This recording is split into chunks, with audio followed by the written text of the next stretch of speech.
Começa agora. Bíblia Fácil Podcast. Que bom ter você mais uma vez. Começa agora o nosso Bíblia Fácil Podcast e hoje a gente vai falar sobre um assunto que, olha, mexe com o seu bolso. Será que ter fé, ter um Deus, pertencer a uma religião é sinônimo de prosperidade? Se você confia na Bíblia, você tem que ter riquezas, acúmulo de riquezas, ou precisa ter uma vida assim, abastarda? Será que é isso? E aqueles que são de uma religião, que confiam em Deus e são pobres, ou poderia até dizer pobres de maré de si. Será que Deus não está olhando para esses? Nós vamos conversar sobre isso no nosso Bíblia Fácil Podcast. E você já sabe, se é para falar da palavra de Deus, ele não pode faltar. Pastor Felipe Amorim, muito bom ter você aqui mais uma vez. Olha, que legal estar aqui. Esse é o nosso 13º episódio dessa temporada, né? Eu não sei se vou colocar na sequência também, isso aí é com o pessoal da produção, mas esse é o 13º episódio e nós estamos aqui para falar sobre finanças. Muitas coisas sobre finanças, inclusive aquela história da teologia da prosperidade. Será que a única forma de nós termos evidências da bênção de Deus na nossa vida é a prosperidade financeira? Será que isso está ligado diretamente uma coisa à outra? Mas para falar de finanças, nós convidamos uma especialista no negócio, Kathleen Brito. Tudo bem, Kathleen? Oi, gente, que prazer estar aqui com vocês. A Kathleen, você tem o Saldo Extra, que é um podcast, é um programa, né, tal, do ntplay.com, né? Faz aí teu mexão. Sim, a gente tem alguns episódios em formato de podcast, mas é um vídeo, né, semanal que a gente lança aí sobre finanças à luz da Bíblia. Então, quer entender de Bíblia e de finanças ao mesmo tempo, a gente tem um canal lá no YouTube pra isso. Eu vou ali beber água, vocês ficam vocês duas conversando aí. Você é o teólogo aqui. Beleza, então nós vamos começar falando... Vamos orar? Vamos orar para começar, vamos orar. Senhor Deus, nós pedimos a tua iluminação agora. Vamos falar sobre esse assunto, que é um assunto importante, um assunto amplo na palavra de Deus, e nós precisamos entender de maneira certa, em nome de Jesus. Amém. Amém.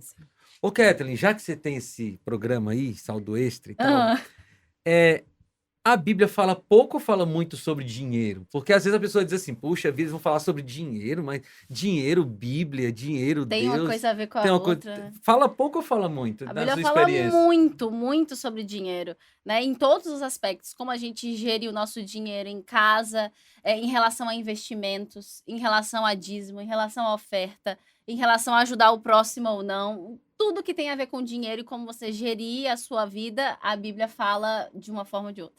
É interessante isso, né? Porque esse assunto de finanças é um assunto que incomoda muitas pessoas. Às vezes até tem trauma. Eu vou contar meu testemunho. Meu testemunho. Já vai se entregar aqui no começo do episódio. Eu tinha um problema sério de falar sobre finanças. Era assim, a Flor... Eu tinha uma desculpa. Em casa, você tá falando? Em casa. A minha desculpa era a seguinte, assim, Não, quem tem... Era uma desculpa até válida, Kathleen, assim, Desculpa válida, né? É assim, quem tem que gerir as finanças da família é quem mexe melhor com finanças. Não tá errado isso aí, né? Não, tá não. Só que eu usava isso pra fugir desse negócio de finanças. Eu dizia assim, não, a Flor é que gere bem as finanças, eu não quero nem saber. Eu não perguntava com o que gastava. Quando ela dizia assim, vamos fazer orçamento, já me dava uma coceira. Não, era de verdade, eu tinha problema, assim, a ponto de eu ter que levar no psicólogo. Quando eu fui no psicólogo, eu descobri que por causa da minha realidade na infância, né, eu vi muitas vezes, a gente passava por momentos muito difíceis financeiramente assim, eu vi muitas vezes a gente sem ter dinheiro para pagar a conta, né? Tipo, aluguel atrasado, e aí conta de água atrasada, meu pai desempregado, então aquilo me traumatizou de uma forma assim que eu tinha verdadeiro medo de falar de dinheiro. Aí a psicóloga me ajudou. Psicólogos ajudam, gente, tá bom? Psicólogos ajudam. Meu marido, inclusive, era assim também. Ele, por alguns traumas aí da infância dele, quando eu dizia pra ele assim, a gente não tem mais dinheiro esse mês. Mas era no sentido assim, não é pra gente gastar mais com lazer, com nada. Acabou. Ele ficava super preocupado. Pra ele, assim, será que a gente vai passar fome? Eu falei, não. A gente tem nossos investimentos, o dinheiro que tá guardado pra emergência e tal. Tô dizendo que não é pra gente se exceder. Porque pra ele era como se fosse assim, acabou, ninguém vai comer mais. E eu percebi que ele entrava num trauma. Eu preciso conversar mais com o Murilo, viu? Porque eu tinha, né? Graças a Deus eu superei isso, a psicóloga me ajudou a superar. Mas era assim, realmente, vamos falar sobre finanças, já me dava mau humor. Não quero saber e tal. Hoje, você vê como as coisas mudam, né? Hoje, eu assumi as finanças lá de casa, Olha! já gosto...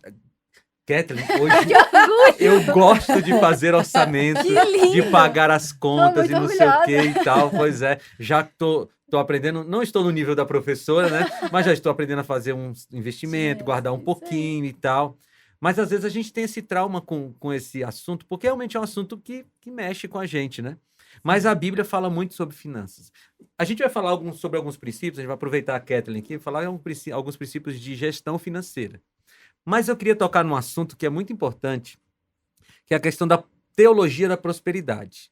Porque hoje a gente tem um grupo de igrejas, especialmente as igrejas neopentecostais, que fazem essa ligação muito forte entre prosperidade financeira e bênção de Deus. Eu anotei aqui a frase de um teólogo da prosperidade, não preciso identificar a Quem criatura, é, né? mas a frase foi assim, ó: aquele que recebeu a sua oferta vai providenciar o retorno para você, porque ele não vai ficar devendo nada para você. Olha a frase Ele não vai ficar do devendo miserável. nada pra você. É assim, ó, você devolve, Passou mal. você dá a sua oferta para Deus, aí Deus, segundo o irmão aqui, né, Deus adquire uma dívida com você. Aí ele fica pensando assim, puxa, eu tenho que devolver a oferta porque ele me deu a oferta, eu fiquei em dívida, eu tenho que devolver bênção para ele. Veja, isso é uma coisa completamente absurda e que inverte a sequência das coisas. Porque o que é o dízimo, o que é a oferta? O dízimo e a oferta é uma forma de gratidão por bênçãos que você já recebeu. Uhum. Quando você diz assim, olha, eu vou devolver o meu dízimo, eu vou dar a minha oferta para ser abençoado, você não entendeu que você só tem condições de devolver o dízimo e dar a sua oferta porque você já foi abençoado. E aí você vai dizer a Deus assim, Senhor, o Senhor me deu essa quantia de dinheiro para eu me sustentar e tal, então eu vou te devolver o que você pede de dízimo, de 10%, e eu vou te dar isso de oferta como gratidão pela bênção que eu já recebi. E se a pessoa não entende isso, realmente ela lida de maneira errada com essa questão de oferta e dízimo, né? Não dá nem pra entender de onde vem essa questão da teologia da prosperidade, porque a Bíblia fala de ajudar outras pessoas, que nada tem a ver com isso. A Bíblia vai falar sobre você cuidar do seu dinheiro, né? A sua gestão ali em casa. O dízimo, que é 10%, já tá bem especificado. E a oferta que você acabou de explicar, que é sobre o que você já recebeu, não o que você vai receber. Então, você não acha em nenhum momento da Bíblia um encaixe para esse tipo de coisa, em que você diz para Deus o que ele tem que te dar e você determina a Deus o que ele vai te dar lá na frente. Não, uma vez eu escutei um negócio, gente, que assim, ó, foi bom você falar esse negócio do dízimo, porque a própria palavra dízimo já 10, né? diz quanto é o dízimo, né? Dízimo significa 10%. Então, Deus estabeleceu a quantidade do dízimo, 10%. Só que uma vez eu escutei, num lugar aí deste planeta, né, uma pessoa falando assim, olha, você vai devolver o dízimo de acordo com o salário que você quer ganhar. Uau. Cara, gente, ainda bem, eu Nossa. estava assistindo pela televisão, né? Porque se eu tivesse junto da pessoa, talvez a reação fosse diferente. Mas é assim, ó, então se você quer receber um dízimo você quer receber um salário de R$2.000, já traga antecipado o dízimo de 200. Mas você quer receber um salário de 20 mil, então traga antecipado o seu dízimo de 2.000. E era assim, era como desse jeito que foi falado aqui, como se você, ao devolver o dízimo nesse valor, Deus tivesse a obrigação de te dar o salário naquele valor. E aí, quem que é Deus, né? Não, exatamente. Quem que é Deus? A questão É é você essa. ou é Deus? Quem é que está nessa relação de submissão e na relação de superioridade? Deus nos dá as bênçãos e a gente devolve a ele uma parte da bênção que ele nos dá. Mas aí, você quer fazer? Quero, pastor. Sabe por quê? Você já fica olhando pro celular assim, antes, tá bom, vai lá. É porque enquanto o senhor está falando, olha só, a Noeli Araújo, ela justamente usa o nome devorador. Olha como que ela fala, o dízimo realmente interfere na minha saúde financeira? É uma pergunta. Se não, o que é o devorador? Então, será que é porque eles utilizam essa parte aí para tentar dizer assim, realmente não é uma bênção, vai interferir sim na sua vida? E por que esse nome que a Bíblia traz de devorador? Ela tá se referindo a Malaquias 3:10, né? Eu vou até tocar em alguns pontos de Malaquias aqui, porque esse é um texto mal compreendido, né? Malaquias capítulo 3, versículo 10, diz assim: tragam o dízimo todo ao depósito do templo, para que haja alimento em minha casa, Ponham-me à prova, diz o Senhor dos Exércitos, e veja se não vou abrir as comportas dos céus e derramar sobre vocês tantas bênçãos que nem terão onde guardá-las. Impedirei que pragas devorem suas colheitas e as videiras nos campos não perderão seu fruto, diz o Senhor dos Exércitos. Bem, o que Malaquias capítulo 3 está dizendo? Malaquias capítulo 3 3:10 faz parte de um conjunto de reformas espirituais que o povo precisava fazer. Não adianta a gente estudar só Malaquias capítulo 3, versículo 10. A gente tem que estudar todo o livro de Malaquias. Por quê? Porque o povo estava todo errado. Se você olhar o livro de Malaquias, o povo estava se separando por qualquer problema, né? Me fiquei insatisfeito porque a minha esposa cozinhou alguma coisa que eu não gostei, separa. Né? As pessoas estavam adorando ídolos, as pessoas estavam explorando os pobres, né? As pessoas estavam sendo injustas no pagamento de salário. Tinha uma série de problemas. Se você olhar todo o livro de Malaquias, Deus vai corrigindo os problemas. O dízimo era só um desses problemas, e o problema não era a não devolução do dízimo. Se você olhar em Malaquias, o problema é que as pessoas estavam devolvendo dízimo e oferta de qualquer maneira. Se você olhar, deixa eu ver se eu encontro esse texto aqui, Malaquias capítulo 1, aqui no versículo 6, olha o que diz o versículo 6. O filho honra seu pai e o servo seu senhor. Se eu sou pai, onde está a honra que me é devida? Se eu sou senhor, onde está o temor que me devem? Pergunta o Senhor dos Exércitos. E aqui ele começa a falar como o povo estava tratando Deus sem ter o cuidado. E eu queria encontrar um texto aqui que fala de como o povo estava levando qualquer animal para a oferta. Eu vou encontrar aqui, peraí. Aqui, ó, versículo 13.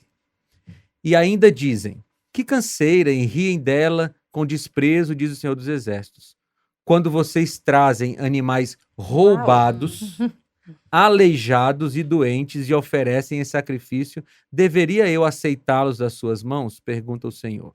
Então veja, não é que o povo não estava dando oferta, não é que o povo não estava devolvendo o dízimo, eles estavam fazendo assim, olha, eu tenho que devolver o dízimo do Senhor. O dízimo é um cabrito. Eu vou lá no meu vizinho, vou roubar o cabrito do vizinho e vou devolver de dízimo para o Senhor. Então, na cabeça do povo era assim, ó, Deus estava interessado na quantidade.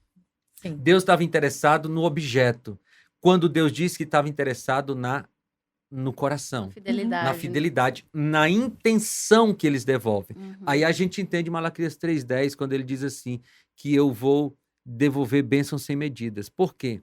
Não é porque a pessoa devolveu o dízimo. Não é porque ela levou um animal, levou uma fruta, levou o dinheiro para a igreja, mas é porque ela está em ligação com Deus. E o canal de bênçãos está aberto. Eu gosto dessa metáfora da ponte. É como se fosse assim, ó, o adorador que é infiel nos seus dízimos de qualquer jeito. Por exemplo, a pessoa recebe R$100 por mês e decidiu que vai devolver só R$5 de dízimo. Ou seja, ela está sendo infiel. Ela está devolvendo o dízimo, mas não a quantidade que Deus pediu. Ou ela recebe 12 salários por mês e ela devolve só 10 salários, só 10 vezes o dízimo. Enfim, no caso do povo aqui, eles pegavam animais doentes, tinha lá 10 animais. Qual é que eu vou dar de dízimo para o Senhor? O piorzinho, Eu vou pegar o piorzinho, o doente ali.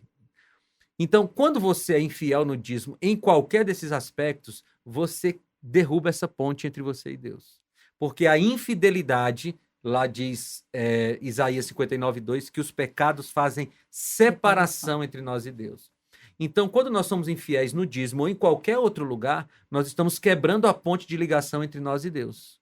Quando nós somos fiéis no dízimo, nós estamos dando manutenção nessa ponte. E aí as bênçãos vêm, não porque eu devolvo o dízimo, mas porque eu estou ligado com ele.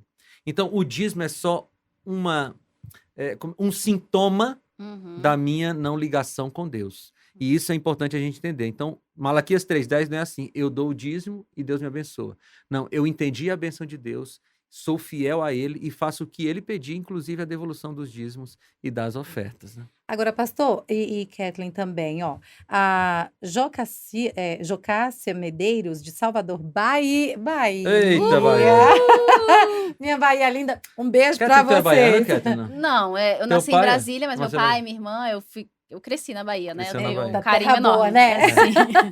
Ela diz assim, ó, pastor, pegando aí um gancho também do que o senhor está falando, se um justo não mendiga o pão e nem passa fome, por que existem tantas limitações na maioria aí das famílias evangélicas? Veja, a gente não sabe de tudo. Uhum. Essa é uma pergunta difícil de responder. Tem muitos aspectos da vida das pessoas que a gente não conhece. Mas eu queria levantar uma questão aqui, do texto de Mateus, capítulo 6, versículo 33, que às vezes a gente interpreta de maneira errada.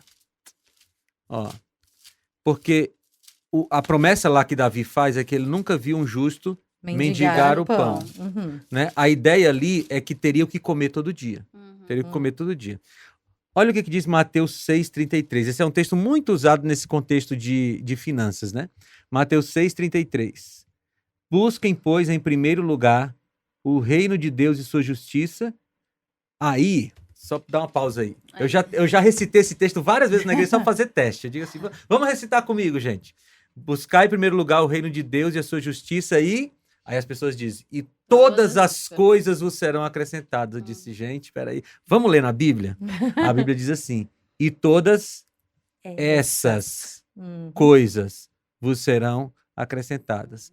Que coisas são essas? Veja, Mateus 6,33 não está prometendo que se você buscar em primeiro lugar o reino de Deus, ele vai te dar o carro que você quer, tá pedindo para ele. O emprego que você quer, O emprego a que você casa, quer. Porque daqui a pouco a Kathleen vai nos ajudar a organizar nossas finanças para a gente conseguir comprar o carro que a gente quer. Sim. Mas o que está prometendo em Mateus 6,33 é o seguinte, se você olhar um pouquinho antes, ele fala de comer, beber e vestir. Ó, versículo 25, ele fala de comer e beber, e no versículo 25 ainda ele fala de vestir. São 3 coisas. Uhum. Comer, beber e vestir, o que é básico, A promessa de Deus é buscar em primeiro lugar o reino de Deus e a sua justiça, e todas essas coisas vos serão acrescentadas. Deus garante para os seus filhos fiéis que eles vão ter o que comer todo dia, beber todo dia e vão ter o que vestir. Mas ele não promete riqueza, luxo, porque o nosso mestre nessa terra não tinha nem onde reclinar a cabeça. Então, assim, é isso que eu queria mostrar nessa questão da teologia da prosperidade. Ter muito dinheiro, ter finanças, ter dinheiro para você fazer o que quiser, não é sinal de bênção de Deus diretamente. Essas coisas, ter dinheiro, ter dinheiro para você viajar, essas coisas, é sinal de organização financeira. E eu vou trazer um texto depois para a Kathleen comentar, que eu quero ver que ela comentar. Mas eu vou adiantar aqui. Sim, sim. Um ímpio organizado financeiramente terá uma vida financeira melhor do que um crente desorganizado financeiramente. Certo ou errado? Certo. Absoluta. Isso aí. Então, deixa eu só concluir esse negócio da teologia da prosperidade. Então, a resposta para essa pessoa, veja, na promessa de Davi, né, e os Salmos, é bom explicar uma coisa aqui, os Salmos, eles são texto poético, teologia poética. E o que eram os Salmos? Os textos de sabedoria. O profeta observava a vida e, a partir da observação da vida, inspirado por Deus, ele escrevia. Por exemplo, Provérbios 22:6. Ensina a criança no caminho que deve andar e ainda quando for velho não se desviará dele. Aí vem uma mãe e diz assim, mas eu ensinei e ele se desviou. Veja, aí a gente tem que considerar a questão do livre-arbítrio, da escolha e tal. Mas o profeta, observando o geral, ele disse assim, olha, se você ensinar a criança, o mais provável, observando a vida pelos olhos proféticos, o mais provável é que ela não se desvie. Então, quando diz assim, nunca vi um justo mendigar o pão, ele está dizendo, olha, eu vi que Deus sustenta o seu justo de todas as maneiras. Mas não vai faltar comida, bebida e o que vestir. Luxo, aí Deus não promete mais, porque a gente vive num mundo de pecado, né? Sim.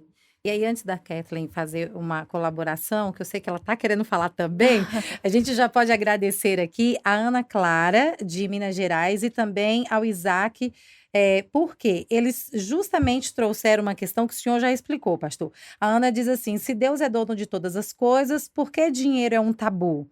Os evangélicos fazem parecer que ter dinheiro é sujo. Então, ter dinheiro não é sujo, não é maldição, é uma bênção que Deus já deu para você, você devolve o dízimo e aí você pode administrar de uma forma que ele venha te trazer outros benefícios mais, né? Tá, deixa eu emendar uma Vamos pergunta lá, aí depois, porque eu vai. vou emendar uma pergunta para a Kathleen agora. Eu quero colocar na mira da verdade. Vamos misturar todos os programas aqui, ó. Gente! Misturar a Bíblia fácil na mira da Porque na verdade, saldo origem- extra.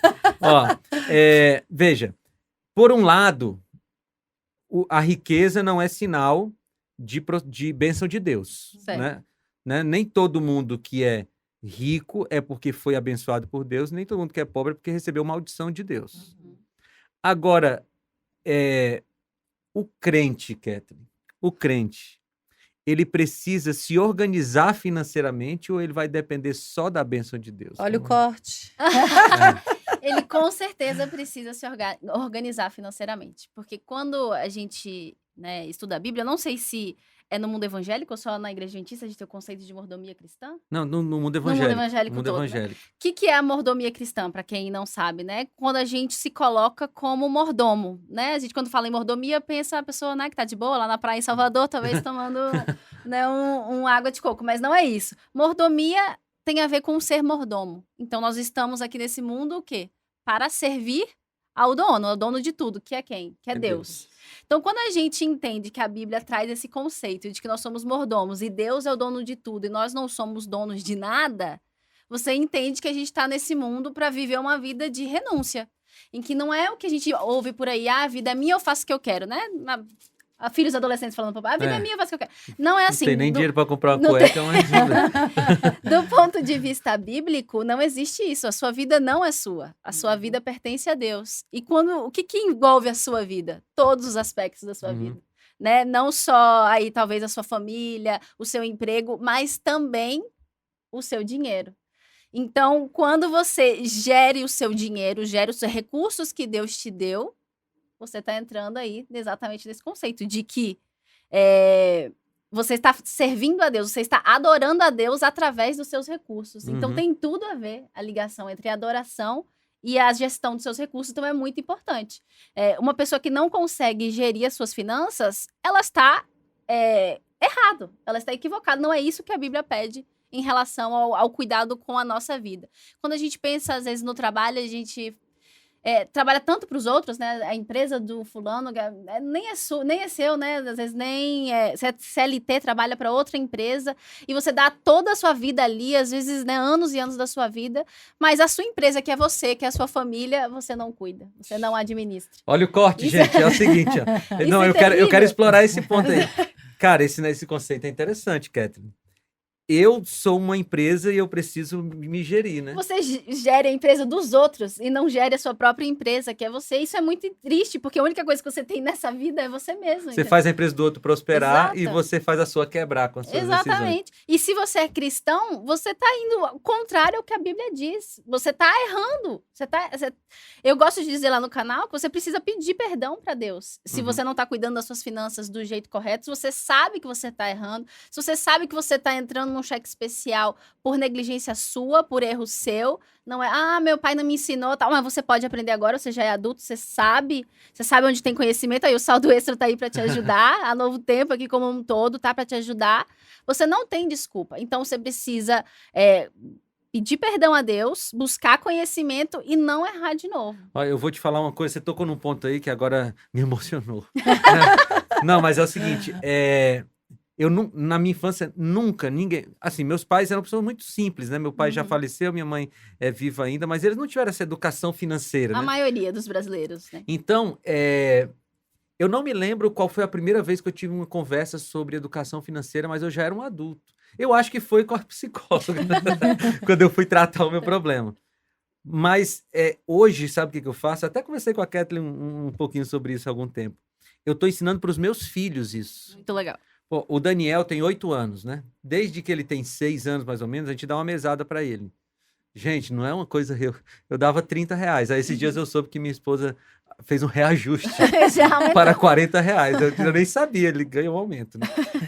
Mas o que eu ensino? Ele tem o banco do Daniel, que é um envelope. Depois eu vou... Não precisa nem abrir uma conta dessa digital para ele. Mas por enquanto ele tem um banco do Daniel, que é um envelope, que é o banco, que é o investimento dele. Um outro envelopinho, que é a poupança, e o outro envelopinho é o dinheiro que ele pode usar, né? Tem dízimo, oferta e o dinheiro do investimento. Então ele ganhava R$40, ele tem que tirar os 4 do dízimo, Aí ele dá 50% de oferta. Começou bem, né? Oh. Aí dá R$2 de oferta, sobra quanto, Kathleen, nesse negócio? Sobrou 6,34, né? Muito obrigado, a minha área é humanas. Né? Aí, 34. Desses 34, ele tem que tirar R$15 de investimento, que é o dia que vai ficar lá Muito no bom, muito bom. coisinha. E o restante ele pode gastar ali com a nossa ajuda. Esses dias ele disse, papai, eu quero comprar tal coisa. Eu disse, cara, mas tu tem dinheiro? Papai, eu já tenho quase R$200. Olha, rapaz. O que eu tô querendo dizer com isso? A gente precisa ensinar para as crianças isso, entendeu? Porque hoje ele tá lidando com R$40. Daqui a pouco ele vai ganhar o seu salário e ele vai lidar, ele já vai crescer sabendo disso. Eu digo para você, se eu soubesse hoje dos princípios financeiros que eu sei, quando eu comecei a trabalhar aos 18 anos de idade, olha, eu teria uma boa reserva aí. E você tá ensinando pra ele uma das coisas que o brasileiro tem mais dificuldade, que é saber esperar pra comprar alguma coisa. Se ele tem R$200 é porque ele guardou meses e meses sem gastar, ou pelo menos sem gastar a maioria, pra chegar nesses R$200. E o que a gente vive numa sociedade em que, não, se eu quero alguma coisa, eu vou lá e parcelo. Eu não preciso economizar para ter o valor, para eu lá comprar à vista. Eu já vou e parcelo. E esse aí é o caminho, né, do precipício em que você se joga e vira aquela bola de neve. Então, já está ensinando o conceito essencial aí, então, Daniel. eu quero muito que eles aprendam isso, porque eu acho que é útil para a vida. Veja, quando a gente ensina essas coisas para as nossas crianças, nós estamos investindo na felicidade deles. Sim. Não necessariamente meu filho vai ser milionário, mas ele vai, com o dinheiro que ele ganhar quando ele for um profissional, ele vai conseguir viver com tranquilidade. E para mim hoje, eu que vivi numa família com muitas dívidas quando eu era criança, o que é tranquilidade para mim? Tranquilidade é você pagar suas contas no fim do mês e ter o que comer todo dia. Para mim isso é tranquilidade, né? E você poder de vez em quando fazer um passeio, alguma coisa assim, mas segue a vida aí, segue a vida. Vamos lá. Enquanto você já está aí fazendo conta, já está pegando aí, né, todas as dúvidas da sua família, a gente quer te dar um presente maravilhoso que vai ajudar você. Educação financeira à luz da Bíblia. Você observou que nesse último momento aqui a gente falou bastante sobre família, né? Não é só o pai saber ou a mãe saber, mas tem também aí o envolvimento das crianças e assim como o pastor Felipe Amorim tem ensinado na sua casa, você também pode fazer o mesmo. Educação financeira à luz da Bíblia é um presente que o Bíblia Fácil Podcast quer enviar para sua casa. E custa alguma coisa, pastor? Já que a gente está falando de dinheiro? Custa, mas quem paga não é quem pede. Olha! Né? Essa revista custa cerca de R$5 cada uma delas. Mas os Anjos da Esperança pagaram já, então quem vai pedir não vai pagar nada. Pronto, então você recebe de graça, presente da Novo Tempo para você. Ah, que se eu quero, já fiquei interessada, quero ensinar para os meus filhos, preciso urgentemente desse presente. Onde eu peço? Pelo nosso WhatsApp no 12981510081. Por ali você diz, quero educação financeira à luz da Bíblia, então quero meu presente. E a gente retorna para você, tá bom? Nós estamos falando de educação financeira e eu queria fazer uma pergunta, Keto. Então, você falou sobre precisamos gerir, precisamos pedir perdão a Deus. Então, é um caso de parar agora, observar como estão as minhas finanças e se eu estou devendo ali para o seu Joaquim da esquina, que hoje em dia não tem tanto assim, porque tudo é pelo cartão de crédito, né? Mas digamos que ainda esteja. Às vezes tem gente que dá até a volta e tá de outra rua para não passar na frente, né, da banquinha ali do seu Joaquim e acha que tá tudo certo. Então, isso influencia como eu tenho levado a minha vida financeira, influencia na minha intimidade também com Deus, é isso que eu estou entendendo? Totalmente, né? Dentro do conceito que eu comentei aqui de mordomia cristã, se você não está gerindo as suas finanças bem, se você não está adorando a Deus direito, né? Se você não está gerindo as suas finanças da melhor forma, porque é isso. Tem a parábola lá dos talentos, Deus te deu 5 talentos, 2 talentos, 1 talento, os outros multiplicaram e o outro foi lá e enterrou. Basicamente, você está enterrando aí o seu talento, no sentido de você não está gerindo os seus recursos da melhor forma, e aí Deus vai cobrar, fala assim, como é que você é meu servo se você não está fazendo a sua parte, né? Sim. Como é que você vai contribuir e ajudar outras pessoas se você não está... Além de você não estar se ajudando, você está prejudicando outros. Se você está devendo para alguém, você está prejudicando outra pessoa. Então deixa eu te perguntar, Kathleen, crente deve, Kathleen? Crente não deve de jeito nenhum. Olha. Não, Agora isso não, faz a tá diferença errado. aí. o financiamento da Não, minha casa é uma dívida, é um investimento? Que me ajuda aí Vamos para lá, o ok. povo entender ali. Vai.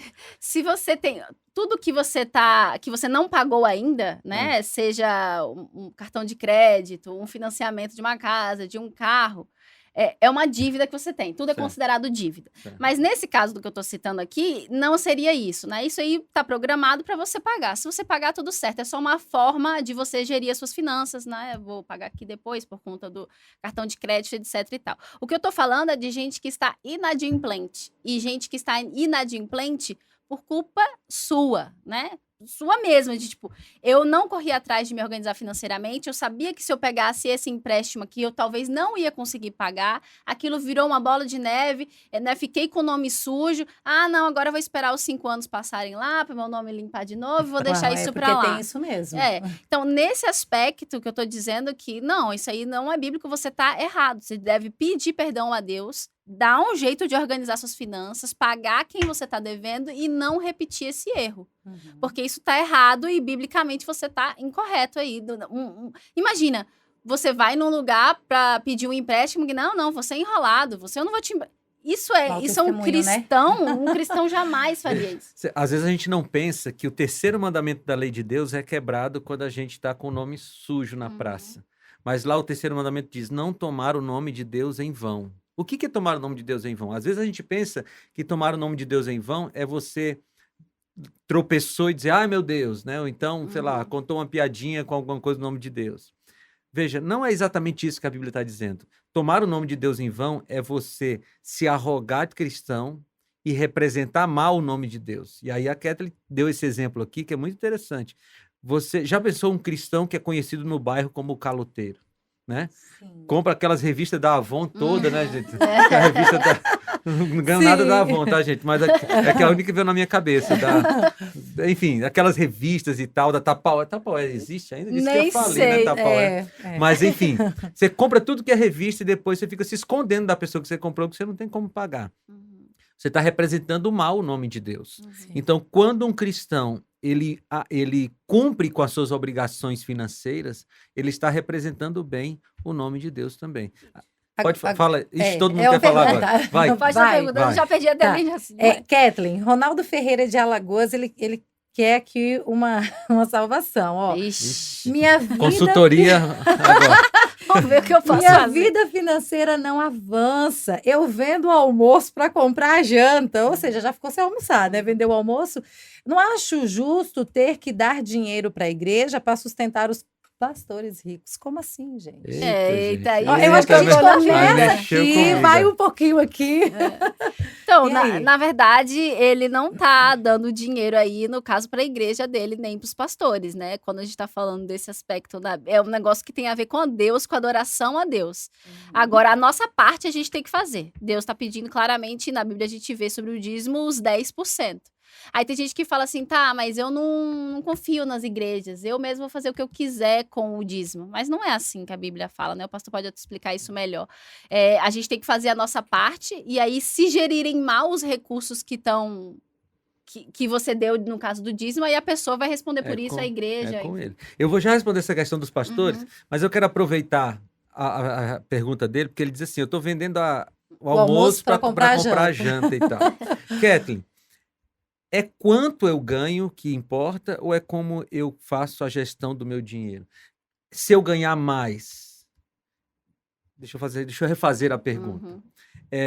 Uma pessoa que ganha um salário mínimo e uma pessoa que ganha 10 mil reais, já está definido quem vai viver bem, quem vai viver mal, quem vai ter dinheiro guardado, quem não vai ter dinheiro guardado? Já está definido, não? Não necessariamente. É claro que quando a gente está falando de uma pessoa que ganha um salário mínimo, a condição dela é muito mais complicada de se organizar do que uma pessoa que ganha 10 mil reais. Mas a gente tem casos inúmeros no Brasil de pessoas com 10 mil reais, 20, 30, 40 mil reais e que estão super endividadas, enquanto outras com muito menos recurso não estão. Então, não necessariamente tem a ver com o valor que você ganha, e sim com a forma que você vai gerir. Mas é claro que quando a gente está falando de quanto menos dinheiro, ainda mais quando você está tratando de um salário mínimo, fica mais complicado de gerir. Mas se você fizer a sua parte e colocar nas mãos de Deus, como a gente viu aqui na palavra de Deus, não vai faltar comida para você e nem roupa, né? É isso mesmo. Agora deixa eu pegar ali o que ele falou Aham. sobre o dízimo, né? Porque ele disse Sim. assim, eu não concordo em dar o dízimo para a igreja. Você dá uma coisa que é sua. Já viu aqui que não é nada nosso, né? Olha o que diz o Salmo 24. Sim, o Salmo 24, versículo 1 e 2. Do Senhor é a terra e tudo que nela existe, o mundo e os que nele vivem. Pois foi ele quem a estabeleceu sobre os mares e a afirmou sobre as águas. Veja, de quem é o dinheiro que está na minha conta bancária? É de Deus. Só que quando a gente perde a noção do senhorio de Deus, aí a gente começa a achar que eu estou dando dinheiro para a igreja quando eu devolvo meu dízimo. Quando a gente esquece que Deus nos abençoou e aí nós recebemos aquele recurso e nós estamos devolvendo para Deus uma parte que é dele, aí quando a gente perde essa noção, aí realmente não adianta eu dar o dinheiro e tal, porque nem o espírito da adoração eu estou tendo. Então a gente não pode esquecer que o dinheiro que nós temos, a saúde que nós temos, a família que nós temos, Deus nos dá. E quando a gente lembra disso, a gente fica feliz em devolver a Deus o que ele nos deu. Agora eu me preocupo um pouco quando o amigo diz assim, eu estou vendendo o almoço para comprar a janta. Veja, eu vejo muito mais uma desorganização financeira do que simplesmente o malefício, entre aspas, dele dar o dinheiro para a igreja. Porque, veja, se ele não tem dinheiro nem para comer 3 refeições por dia, ou ele está desempregado e precisa se qualificar para conseguir um trabalho, ou ele tem um trabalho e ele não consegue gerir bem as suas finanças. Né? Porque se ele tem um trabalho e não consegue gerir bem as suas finanças, não dá para colocar a culpa em Deus.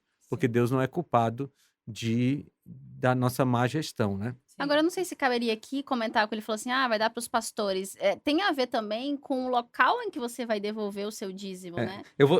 A Kathleen tocou num ponto que é importante. Veja, realmente, tem alguns locais que você vê claramente que não há uma boa gestão do valor recebido na igreja. E para esses lugares fica complicado. Eu posso falar da Igreja Adventista do Sétimo Dia. Na Igreja Adventista do Sétimo Dia, todos os pastores do Brasil inteiro recebem o mesmo salário. O pai da Kathleen, o pastor Gilson Brito, você já conhece da rádio aí, da Voz da Profecia, ele recebe o mesmo salário que eu. Mas um pastor que é pastor lá no interior do Piauí, de comunidades bem pobres, ele recebe o mesmo salário que eu recebo. Na Igreja Adventista não tem comissão para os pastores, não tem pastor de igreja grande que recebe mais, de igreja pequena que recebe menos. E toda a gestão é como a Bíblia diz, é centralizada. O pastor nem recebe o dízimo. Né? Como é que funciona na Igreja Adventista? O dízimo é levado para a igreja e todo o dízimo é levado para o que a gente chama de associação de igrejas. E eles vão gerir aquele dinheiro de maneira centralizada, pagando o salário dos pastores, manutenção das igrejas, essas coisas todas. E tem auditoria em todos os níveis. Tem auditoria na igreja local, auditoria na associação, auditoria na união. Essas palavras as pessoas não conhecem, né? Mas um conjunto de igrejas, por exemplo, aqui onde a gente está, né? A gente está no Vale do Paraíba. Todas as igrejas do Vale do Paraíba são geridas pela Associação Paulista do Vale, que é o escritório da igreja que gere todas essas igrejas dessa região.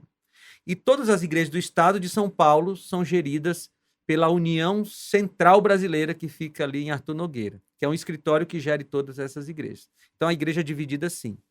Então, olha, tem auditoria na igreja local, tem auditoria nesse escritório regional, tem auditoria no escritório do estadual, tem auditoria no escritório de toda a América do Sul e tem auditoria no escritório da igreja lá em Washington, na Igreja Mundial. Então, a Igreja Adventista tem transparência. Se o membro da igreja quiser saber para onde vai cada centavo que ele deu, ele tem condições de saber. Então, realmente, se você... Talvez o trauma de muitas pessoas é ver igrejas que são verdadeiros negócios. Infelizmente, é mais comum do que a gente gostaria de admitir, né? Gente que realmente, como aquele pastor que eu falei aqui, né? Sim. E você dá o dízimo e Deus fica em dívida com você. Procure uma igreja séria, né? Procure uma igreja séria. Sim. Mas deixa eu só fazer vai. Vai. porque falando de dinheiro, o pessoal já aqui, todo mundo descabelado, pelo amor de Deus, me ajuda, Kathleen.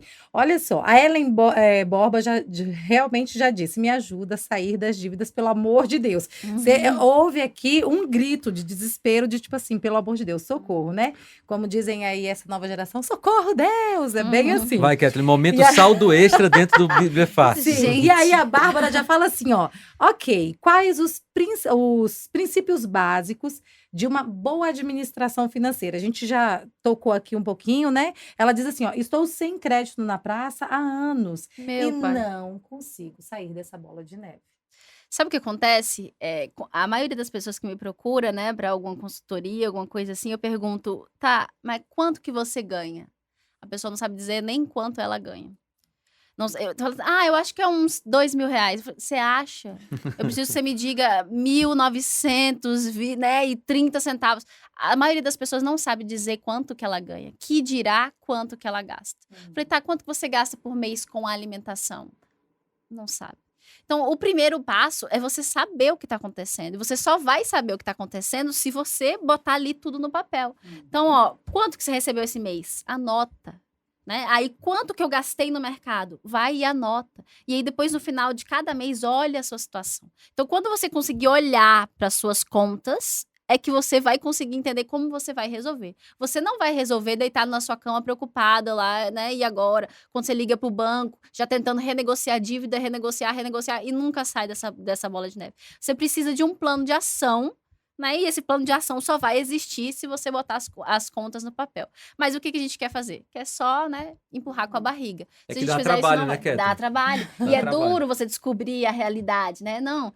Eu acho que eu tô devendo uns R$2.000. Aí quando você faz as contas, você descobre que é uns 5.000. A pessoa não quer nem descobrir que ela tá devendo tudo isso, né? Mas a gente vai ter que encarar o problema de frente. E quando a gente tá falando de dívida, a gente tá falando de juros altíssimos, ainda mais no Brasil. Então, quanto antes a gente sentar e organizar, melhor a gente vai conseguir gerir. E a gente tá falando aqui sobre Bíblia. Gente, se você pedir a Deus, falar, Deus, eu não sei resolver esse problema, eu não sei de onde eu vou tirar esse dinheiro, eu tô aqui, eu organizei minhas finanças, eu fiz a minha parte, me ajuda. Deus vai te ajudar, mas você primeiro precisa fazer a sua parte. E veja, às vezes a pessoa vai ter que fazer alguns esforços, né? Sacrifícios, né? Que aí por também exemplo, ninguém quer fazer. eu como sanduíche lá na lanchonete da esquina todo fim de semana. Bem, talvez vai ter que comer só um fim de semana por mês, ou nem Ou comer nenhum mais. por um Ou tempo. nenhum por um tempo, né? Eu gosto tanto de ter assinatura da plataforma de streaming tal e tal, eu gosto do meu Netflix, não sei o quê, talvez vai ter que tirar. E a pessoa vai ter que fazer esforços para sair dessa dívida. Gente, estar em dívida é uma coisa que tira a paz da pessoa, né? E destrói as famílias, né? Quantos problemas de relacionamento, de casamento a gente não tem por dívidas, esses dias eu atendi uma pessoa que ela não sabia quanto o marido dela ganhava. Eu falei, oi? Tipo, vocês são casados e você não sabe quanto que o outro ganha. Então, esse tipo de assunto a gente precisa conversar em casa, precisa todo mundo saber. Se a gente tá endividado, só o pai tá lá preocupado, se descabelando, e os filhos estão lá gastando porque eles não sabem. Não, tem que chamar todo mundo e falar, galera, a gente precisa acordar aqui, vamos passar um tempo economizando porque a coisa tá feia. Mas tem que envolver todo mundo. E olha, esses dias eu tava lendo uma estatística, o primeiro motivo de divórcio no Brasil é traição conjugal. O segundo motivo é problema financeiro. Então, realmente, minha avó dizia, como era que ela dizia? Quando a riqueza entra pela porta, o amor sai pela janela. Né?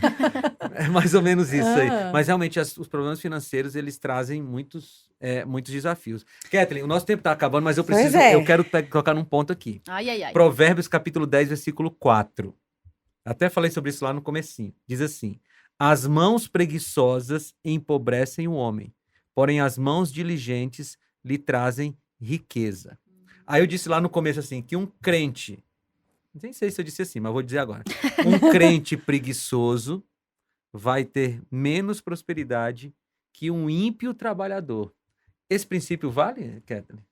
Está na Bíblia, com certeza. Provérbios 10, 4, que eu tô vendo aí, né? Mas, gente, não tem para onde correr, né? Quando a gente fala de finanças, a gente tá falando de dinheiro, né? E é conta, é matemática, não tem para onde correr. Mas também tá muito na mente, né? E tem gente que não quer fazer nada, mas quer dinheiro. E aí quer recorrer para dinheiro fácil, né? Viu lá um negócio, Não, aqui se eu fizer tal coisa, convidar tantos amigos para entrar e darem tanto de dinheiro, Tal da pirâmide, né? entra em pirâmides financeiras, não porque quer um dinheiro rápido. Não, a Bíblia está falando que a gente precisa trabalhar, é com o suor do nosso rosto que a gente vai conquistar as coisas. E não tem para onde escapar. Igual quando a gente fala de investimentos, né? A gente falou de pirâmide financeira. Porque eu descobri um negócio que vai me dar 5% ao mês de juros e tal. Não sei o quê. Isso não existe, entendeu? É muito mais sofrido você conseguir multiplicar o seu dinheiro. E é com muito trabalho, não adianta, não tem. A Bíblia fala, né? Vai ter com a formiga, ó preguiçoso. Provérbios capítulo 6. E lá em Provérbios capítulo 6, você tocou, ele diz assim, a pobreza vai lhe visitar. Eu vou ler esse texto. Misericórdia, eu repreendo. Olha aqui, ó. Provérbios capítulo 6. Provérbios capítulo 6, ó. Observe a formiga, preguiçoso. Reflita nos caminhos dela e seja sábio. Ela não tem chefe, nem supervisor, nem governante. E ainda assim armazena as suas provisões no verão e na época da colheita ajunta o seu alimento. Até quando você vai ficar deitado, preguiçoso? Aí, ó, fazendo nada, só vendo TV? Quando se levantará do seu sono, tirando uma soneca, cochilando um pouco, cruzando um pouco os braços para descansar? A sua pobreza o surpreenderá como um assaltante, e sua necessidade sobrevirá como a um homem armado sobre. Aí ele continua falando sobre o perverso. Ou seja, a Bíblia está dizendo, se você for preguiçoso, você vai se encontrar com a pobreza. Então, às vezes, quando a pessoa diz assim, eu não tenho dinheiro para fazer nada e tal, ou eu sempre vejo, ou é desorganização financeira, ou é preguiça.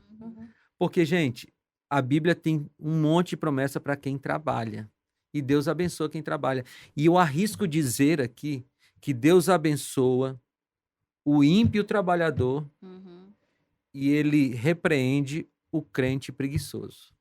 Então, assim, tem que trabalhar, tem que dar seu melhor para as finanças, tem que reconhecer seus problemas, e esse era um problema meu, né? Eu ficava jogando para minha esposa, até o dia que eu reconheci, não, eu preciso fazer isso. E eu vou dizer uma coisa para vocês, hoje eu me sinto, como é que eu digo, eu me sinto realizado por gerir as finanças da minha casa. Veja, eu fiquei rico. Não, gente, pastor adventista não fica rico. Mas o pastor Gilson sabe disso.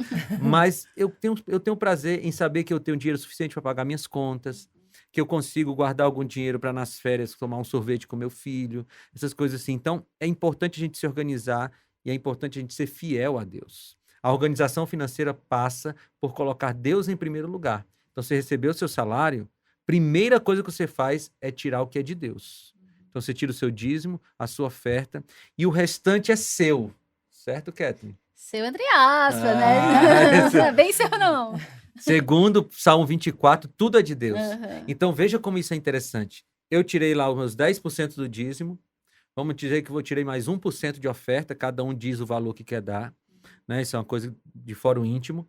E vamos dizer que eu fiquei com 97%. Eu dei 13% entre dízimo e oferta. Esses 97% também são de Deus. Quando eu for administrar esses 97%, tem que ser 1 Coríntios 10:31. Portanto, quer comais, quer bebais, ou façais qualquer outra coisa, inclusive gerir suas finanças, faça tudo para a glória de Deus. Então, o dinheiro que fica comigo depois que eu dei a parte de Deus, ainda é de Deus e tem que ser usado da melhor maneira possível. Uau. Gente, eu queria mais 2 horas. Só tem 4 minutos. Eu preciso muito fazer essa pergunta aqui, só para a gente fechar, porque o Lucas Damasceno foram várias participações, tá bom? Depois a gente manda beijo para todos vocês. O Lucas Damasceno diz assim, ó, para quem está errado de todas as formas. Ó a lista. Começou mal. Devendo dízimo. Tem como dever dízimo? Tem, né? Devendo dízimo, sem dinheiro, nome sujo e por aí vai. Como fazer a partir daqui? Qual é o primeiro passo que Deus espera dele agora, pastor, Kathleen? Como organizar essa vida financeira aí com Deus? Até o dízimo ele está devendo, então ele está bem bolado, né? Eu já vi algumas opiniões diferentes dessa que eu vou dar. Mas, na minha opinião, não tem essa de dever o dízimo. Porque Deus não está preocupado em receber o dinheiro que ele não recebeu. Ele não depende desse pagamento para pagar alguma coisa. Deus não está... Veja, quando eu falo de dízimo e oferta, o que precisa é de arrependimento e mudança de vida. A partir de hoje, eu serei fiel a Deus no dízimo e na oferta. E o que eu não dei para trás, Deus te perdoa. Deus perdoa completamente. Agora, o restante das finanças dele, ele tem que assistir saldo extra todo dia, né? Opa, vamos lá fazer uma maratona de saldo extra. Maratona do saldo extra para se organizar financeiramente. Gente, é possível. Se você ganha pouco, você vai viver dentro do que você pode viver com aquele pouco. E se você ganha muito, você vai viver dentro do que você pode viver daquele muito. Mas se organize financeiramente, porque isso faz parte dos princípios de Deus para a nossa vida. Como a Kathleen falou, um cristão cheio de dívidas, um cristão com nome sujo na praça, ele é um mau testemunho para as pessoas. Então é preciso se preocupar com isso. E chame a responsabilidade para si. Como eu disse, né, a gente no Brasil não tem essa educação financeira de casa, infelizmente. E as pessoas jogam a culpa nisso. Eu nunca aprendi sobre esse assunto. Não vou aprender, não. Não, chame a responsabilidade para si. Você é um adulto, né? Eu gosto de dizer que a gente não é criança mimada, Aham. né? Somos pessoas adultas e responsáveis por nós mesmos. Então, fala assim, não tô sabendo gerir minhas finanças, tô confuso, preciso estudar sobre esse assunto. Estude, peça para Deus misericórdia e ele vai te ajudar a entender. Você não vai precisar, talvez, aí ser um investidor da Bolsa de Valores, né? Mexer com bitcoins e tal, mas você pode, né? Num caderninho, anotar suas finanças, fazer as contas, não ficar devendo a ninguém, guardar um pouquinho para o futuro.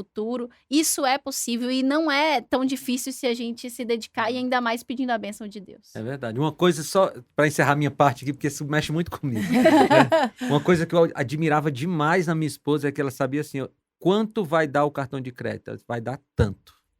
Ela sabia tudo. Ela gosta de anotar as coisas. Comigo não funciona muito caderno de anotação, eu uso um aplicativo. Serve também. Mas hoje eu posso dizer assim, o cartão vai vir tanto e eu sei quanto vai dar. E esse é um dos princípios, né? Você saber quanto você gasta, quanto você ganha.